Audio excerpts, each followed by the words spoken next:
V galérii základnej umeleckej školy Imra Vajnera Kráľa v Považskej Bystrici v súčasnosti prebieha unikátna putovná výstava Biblia na cestách. Na Slovensku beží táto výstava rok a pol, ale nie je to myšlienka slovenská. Podobný projekt beží v Českej republike, beží tam už skoro 3 roky, takže som sa zoznámil s človekom, ktorý prevádzkuje takúto podobnú výstavu, s tým, že sme sa rozhodli, že Slovensko bude mať samostatnú takúto výstavu. Výstava má za úlohu predstaviť Bibliu, knihu kníh, nielen z pohľadu historického a kultúrneho, ale taktiež približiť jej posolstvo súčasnému človeku. Tento projekt vznikol za účelom nielen staršej, ale hlavne mladšej generácii, pretože prichádzajú školy, či už základné alebo stredné, odborné. Cieľom je, aby aj tá mladšia generácia tiež sa dozvedela o Biblii niečo viacej, aby pochopila, že to nie je kniha, ktorá možno bola dobrá pre našich starých rodičov, ale že je to kniha, ktorá vie osloviť aj mladú generáciu, zvlášť keď sú knihy preložené do súčasnej modernej slovenčiny, takže dobre sa čítajú. Koľko tu vlastne máte exemplárov a odkiaľ ich vlastne všadiaľ máte?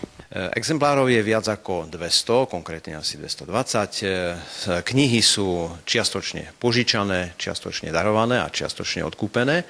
A sú tu knihy vlastne od počiatku 18. storočia do dnešnej doby. Ktoré sú možno také najvzácnejšie? Ťažko povedať, niekto by si myslel, že možno tie najstaršie, ale sú tu rôzne Biblie, rôzneho vydania, zo súkromných zbierok tiež, takže nemám tu vyloženie nejakú takú, o ktorej by sa dalo povedať, že najstaršia a tým pádom najvzácnejšia. Z novších kníh je nielen pre zberateľov zaujímavé luxusné prevedenie Biblie, ktorú ilustroval slavný španielský maliar Salvador Dalí. Vidieť tu však môžete aj ďalšie zaujímavé exempláre. Potom máme Bibliu, ktorá síce nevyzerá ako Biblia, skôr vyzerá ako mobilný telefón alebo kalkulačka, niečo také. Ale je to kniha, ktorá bola vyrobená pre ľudí, ktorí žijú na ostrove Papua Nová Gvinea. Vyše 60% obyvateľov, ktorí tam žijú, nikdy do školy nechodili, sú negramotní. Takže pre nich bola urobená Biblia, ktorá je v zvukovej podobe. To znamená, že keď si ju zadovážia, tak si ju zapnú, naštartujú a v svojom vlastnom jazyku počúvajú jak starý, tak nový zákon. Zaujímavá je aj tzv. Biblia do nepohody. V Čechách bola pred 3 rokmi vydaná Biblia, ktorá sa volá Biblia do nepohody. Je to síce len nový zákon, ale je urobený zo špeciálneho materiálu, ktorý vo vode vydrží týždeň, 2, mesiac, nič sa jej nestane. Takže je to taká zaujímavosť. Na obale sa píše, že je dobrá napríklad pre vodákov, keď cestujú a prípadne, keď niekto rád číta vo vani, tak môže čítať aj vo vani. Medzi zaujímavé exempláre patria taktiež Biblie určené pre vojakov a väzňov. Samozrejme, také Biblie ako Biblia v maskačovine pre vojakov, hej, oni majú radi všetko na zeleno, takže komplet na zelenom.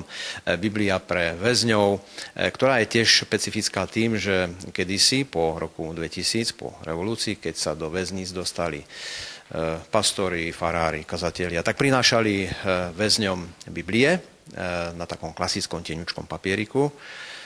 No a väzni, keď zistili, že čo to je za materiál výborný, tak samozrejme nečítali, ale trhali stránky, sypali si tabáčik na tie stránky a vyrábali si cigári a fajčili.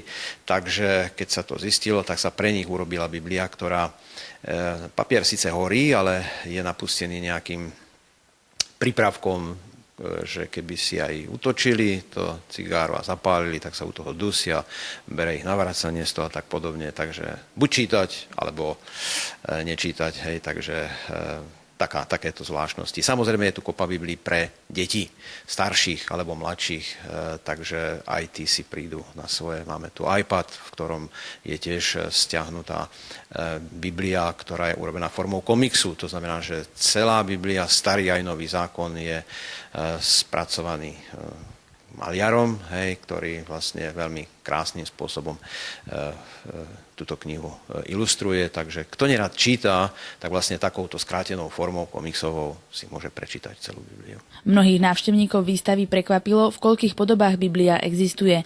Ako nám však prezradil lektor výstavy, je to len zlomok toho, čo na Slovensku a vo svete bolo vydané. Unikátna výstava bude v priestoroch základnej umeleckej školy Imra Vajnera Kráľa prebiehať do 24. mája.